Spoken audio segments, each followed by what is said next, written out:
Welcome to our vlog channel! Be better when I'm with you.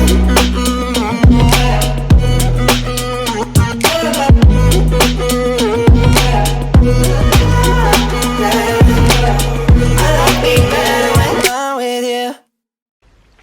Water, check. Checklist, check. Hairbrush, just get out of the shower, check. Phone and pen. So it's 8:45 and I've just had a shower.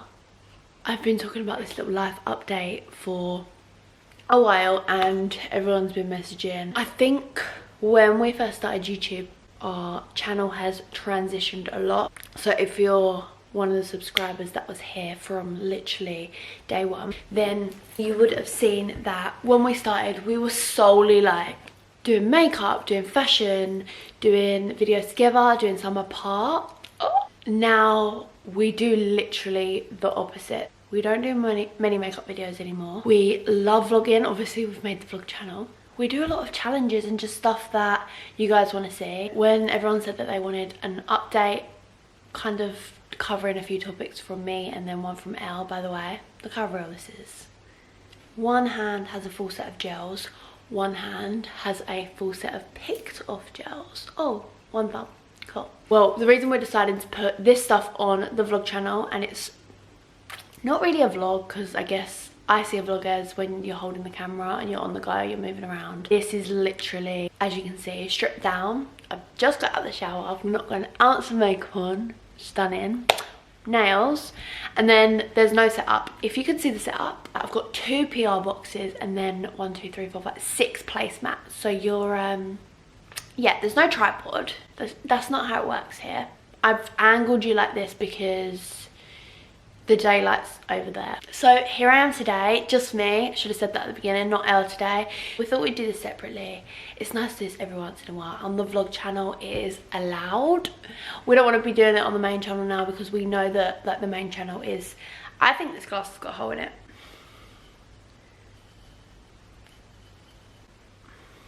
Yeah, it has.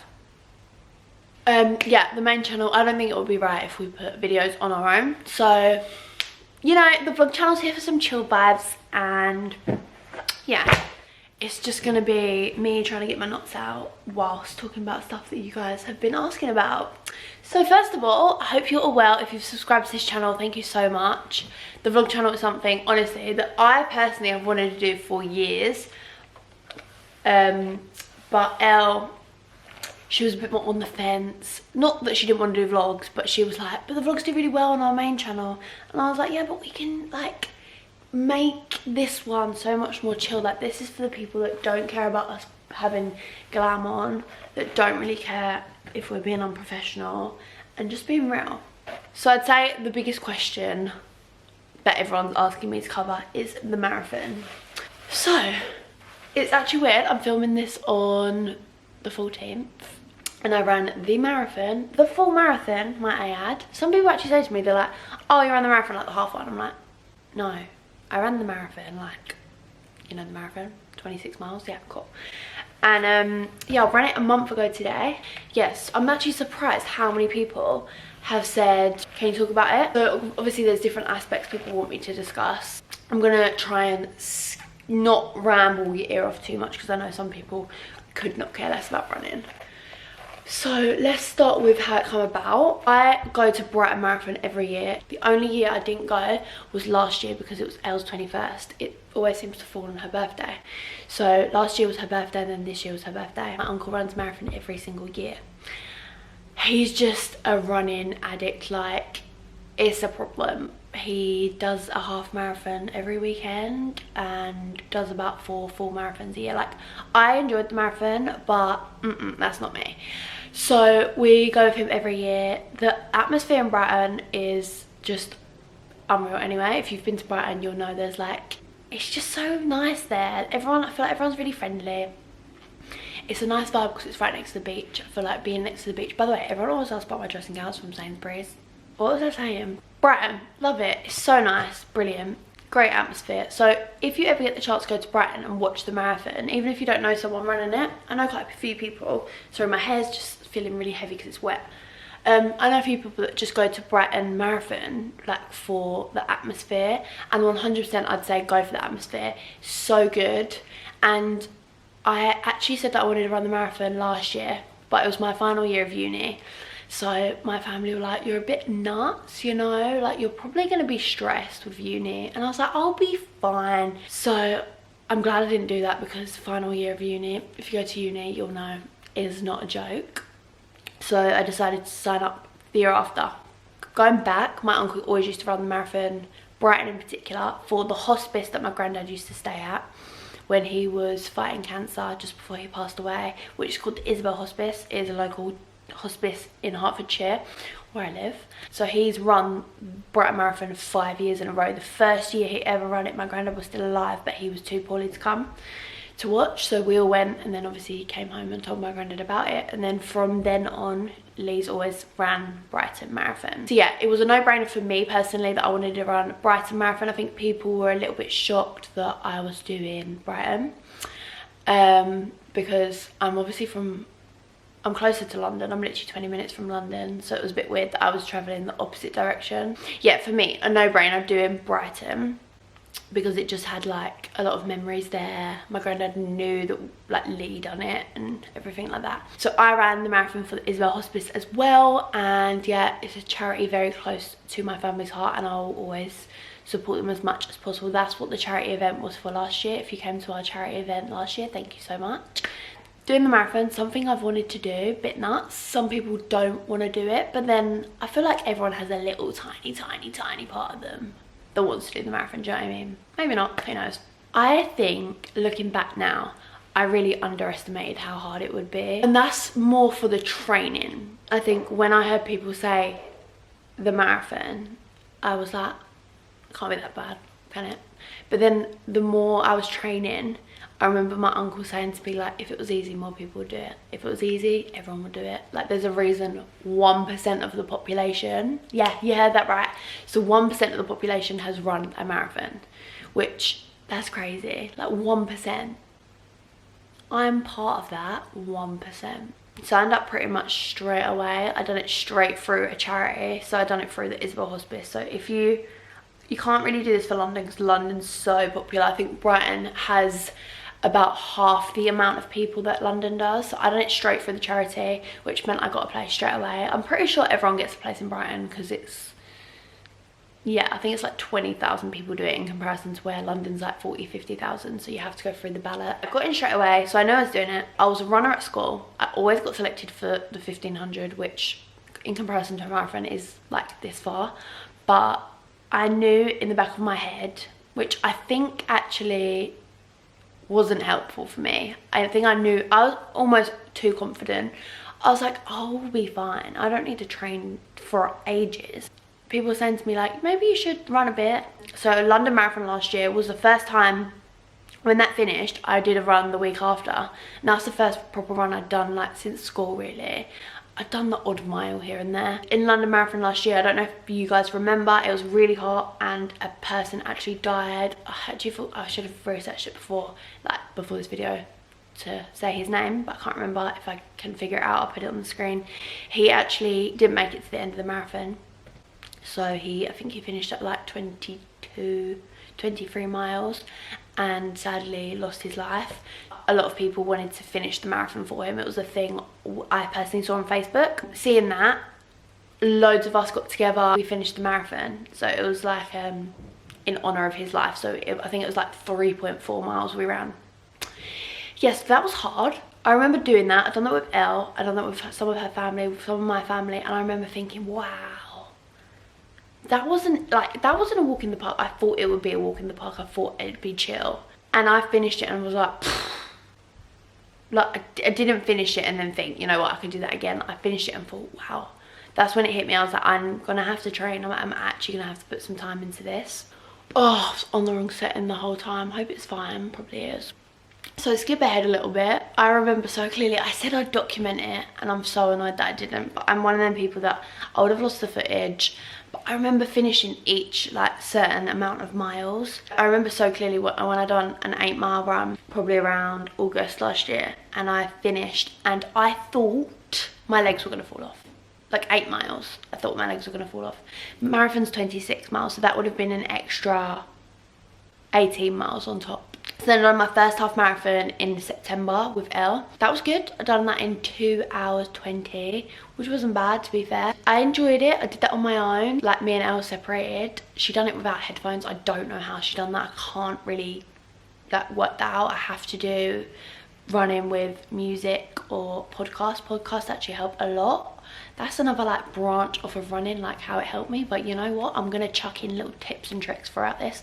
So yeah, podcasts, music. For me, music gets a bit boring after a while, even though it's different songs, and I start to get a bit of a headache. So Pretty Little Thing podcasts were a saviour. They come out around the same time I was training, so that was really good.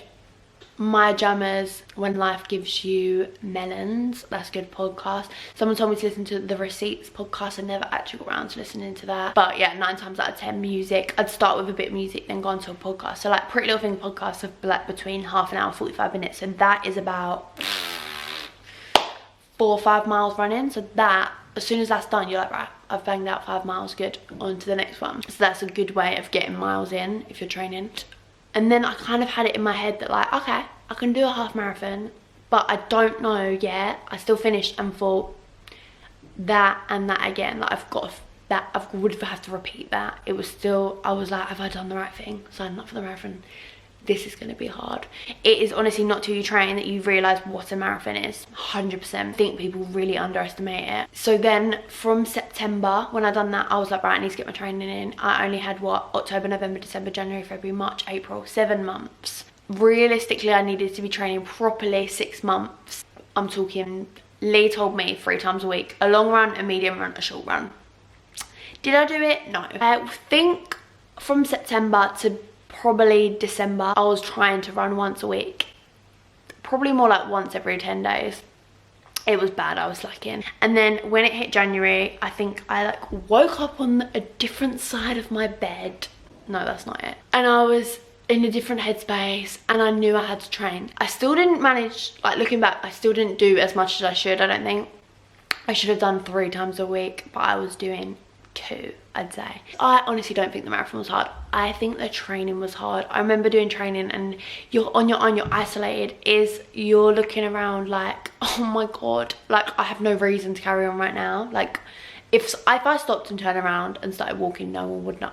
I'd say a tip is to try and do it with someone. So obviously when I was up to training like 16 miles, 17 miles, no one really was gonna do it with me because no one had trained, no one had reason to do it. Like Elle didn't want to do it. She could only run up to 13 miles. And then Lee, my uncle, worked full-time. I wanted to be training in the day, so it just wasn't working. I was struggling on my own. Bless my nan and Elle, they tried to do bike riding next to me. They're both a little bit slow and moany. Ellie Jarrett, very moany. Her butt hurt a lot on the bike.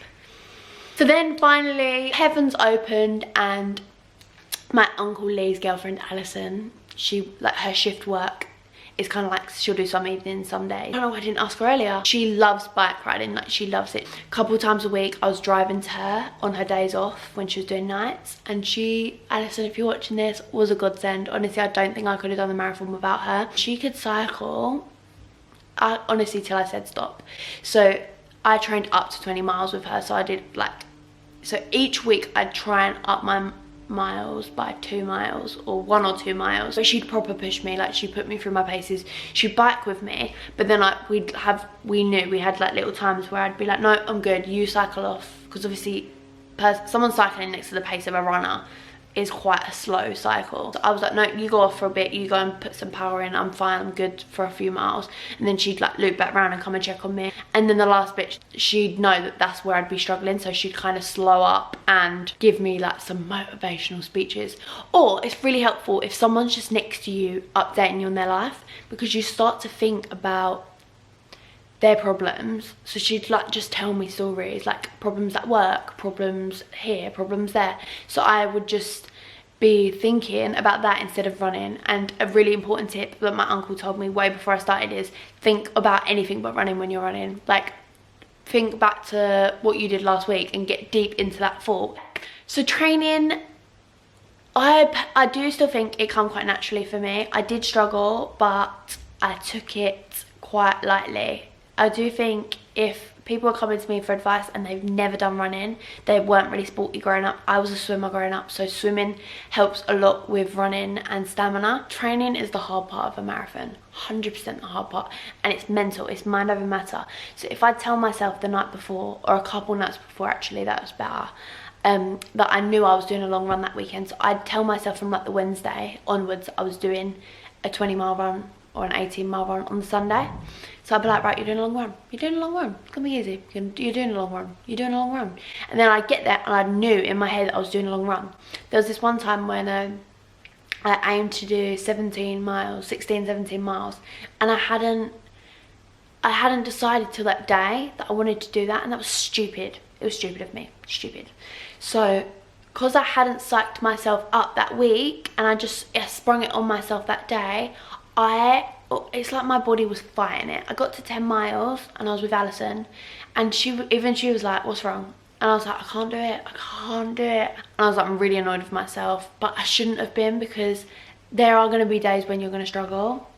So yeah, psyching yourself up, just getting in the right headspace is so important. Mind over matter, I definitely think that is a thing. And also, this is weird. People find this weird, but it's funny. Like, me and Elle used to do it. In the area I live in the country really. There's a lot of like hills and stuff. If I would be running up a hill, I'd be talking to myself. So I'd be like, it's flat, it's flat, it's flat. Like running fully, like it's flat, it's flat. Like convincing yourself that you're not running up a hill, and almost like looking at the ground. Always look forward when you're running, but I would look at the ground so that I couldn't see the hill, and I'd just be looking at it like, it's flat, it's flat. And then when I got to the top, I was like, right, that wasn't too bad. But if I'm running up this hill and I'm looking at the top, it's obviously going to be a lot harder.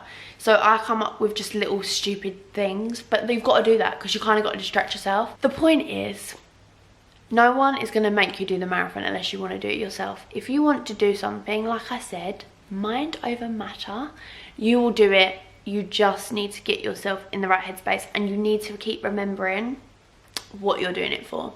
So if you're just doing it to piss off your friend that's not got in, and you're like, yeah, I got in the marathon, you didn't, then you're not going to do well, because you don't have an actual like passionate reason why you want to do it. If you've not actually lost someone in your family, that's fine. Like, you don't have to do it because you've lost someone. You can do it, maybe look into a charity and find one that you feel like you have a little bit of a connection with. And yeah, it's really helpful if you know that you have a more passionate, heart-wrenching reason to be doing it, because every time you think, nah, I can't bother to get out of bed today and run the marathon, not run the marathon, but train for the marathon, just think like, you know what, I'm not doing it for me, I'm doing it for someone else. Another thing is, think about finishing, because there's nothing like finishing, and I can't explain it until you've done it, but that feeling when you finish the marathon, like there's no, you're just like, I just ran the marathon. Like, if you go back to our marathon vlog, first vlog on this channel, there's a clip where I don't know where I found the energy, but I was vlogging and I was like, I just ran the freaking marathon. Like, no one come at me, like I'm Superwoman. And yeah, I think that's about it. That went on for ages. I hope I can crop that down. Wow, that's a problem. But I'm quickly gonna like run over some other stuff. So if you follow me on Instagram, you would have seen me put this on my story. If you don't follow me on Instagram, why not? So you can follow us, we'll put it in the description. I'll put it on the screen here. I said about changing contraception. So I've been on the pill since I was about 16 years old. It's fine. This is quite a subject that everyone obviously has their own opinions, but I am now 21. I've never actually had a pill that I'm like, you know what, I love this one, I love it. I've probably changed pills about 5 times in the whole 5 years I've been on it. It's I wish I was educated more at school and at the doctor's surgery, like just told about different options a bit more, and I feel like it does need to be spoken about a bit more.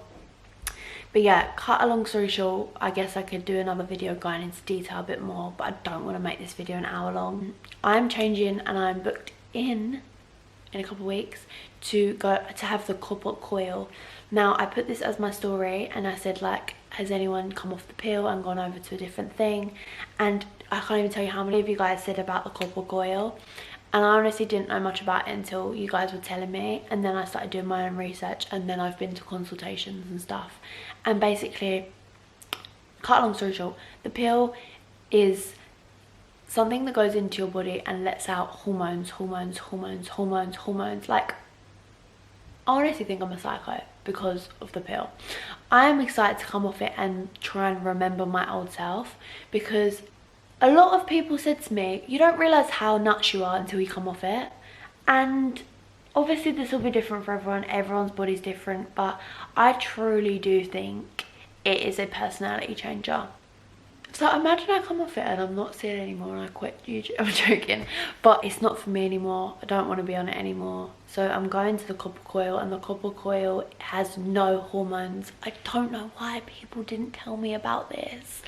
And I don't even blame like my nan, for example, or like family who should have told you, because it's not their, it is to an extent their place to educate you, but things have changed a lot since my nan was younger and she was on like contraception. So it's kind of like this, I think it's your school should tell you, and doctors, but I think straight away, I think the pill must be the cheapest option for them, so they're like, yeah, let's put you on the pill, so you don't get told stuff. So it took me like being an influencer with 100,000+ followers for me to ask you guys to get some advice. Like, my doctor couldn't tell me stuff that 100,000 of you guys could tell me. Do research, but I think, why would you not want to have something more natural that doesn't allow hormones, that doesn't alter yourself? That, I can't work that out, why you wouldn't want that. I think people are scared because it can be painful when you have it put in. So basically it's like, I didn't even know what it was. People think straight away that it's for older people that have already had kids. No, it's not. It's getting a lot more popular apparently. I went to a consultation, the lady was lovely. But yeah, I had to go to a sexual health clinic for this. Not even my own doctor's surgery. Come on. So it's this little tiny thing, it's like a little T, and I still don't really get too much how it works, but it's copper and it works against stuff that makes you pregnant. And yeah, I just think it sounds a lot better. I think people are a bit put off because it's kind of like a smear test when you have your legs up in stirrups and someone has to go there. But I think for the sake of someone going down there for what, 2 minutes for a procedure to put something in you, and then not having to take a tablet every day that makes you a psycho, it's a no-brainer for me. It's not as simple to get hold of as the pill, so maybe that's why people got on it. I don't really know, I don't get it. But yeah, I've had to book in and I can't get an appointment for 6 weeks, so you have to go to special places. You can't just go to your doctors, you have to go to someone trained, obviously. But I mean like a sexual health clinic or a hospital. Let me know if you want me to keep you guys updated. But yeah, I'm excited to change. I don't know if you heard me speak about this, you can't really see it too much at the moment, but I have really dark pigmentation on my forehead and I'm starting to get it on my stomach. That comes from me being in the sun and I get dark patches. So at the moment, if I was to actually tan my head, it would be this down to here, like a triangle, and that would be patchy dark brown. Like, I'm talking the darkness of a mixed race person. Like, that's how dark it would be. If you Google it, it comes down to hormones. The pill could have made this happen to me, and I know there's worse things going on in life. Like, my boyfriend has a big birthmark on his face. Like, I feel like I can't really complain about it around him. He gets it, it's annoying for me because it's kind of come out of the blue in the last couple of years. But like, the pill just does stuff to you that's not necessary. So people need to speak about it more. And I'm not telling everyone that they have to go and change because I am, but maybe research it a bit more. And if you think for any minute that you cry a lot, because we do as girls, but I think I'm a lot more emotional because of the pill. Like, I'm quite a hard kind of gal and I don't really get overly emotional, but obviously, like, since like reading into it and hearing that the pill can do this and this, I'm like, oh my god, I'm a psycho. There is a little bit in the back of my head that's listens to the thing that's like, being on the pill can make you struggle to have kids. And for me, that is probably one of the biggest factors, because anything that there is a slight possibility, nah, that's not for me. And I know that's obviously stupid because I've been on it 5 years, it kind of goes against it, but I just would rather come off it. But yeah, let me know if you guys have any questions about that and I can come back into that. Yeah, I think that's enough for this video. There was a couple more things I was going to talk about. I was going to get a perm, remember that? I put that as my story as well, but apparently it kills your hair so bad, like so bad. not even a curly perm, like a wavy, beach wavy perm, because I'm going to Bali soon. It's really humid and I just don't want to have hair like this. But you know what, there can always be a chapter 2. So thank you guys so much for watching this video. This is something that you could have watched whilst eating snacks. I should have said that at the beginning. Hope that I have not bored you too much and maybe helped anyone that wants to try the marathon, or maybe opened some people's eyes that want to come off the pill. Like I said, it's up to the individual, but I'm here to tell you guys my story. Please subscribe to our vlog channel, and if you want more videos like this, then let us know. I know it's a little bit not what a vlog is, but you can see it's more chilled. Give this video a thumbs up if you enjoy it, and head over to our main channel and subscribe, because we are getting very close to 200,000 and I can't actually physically believe it. Love you so much. Thank you for watching. I'll see you soon.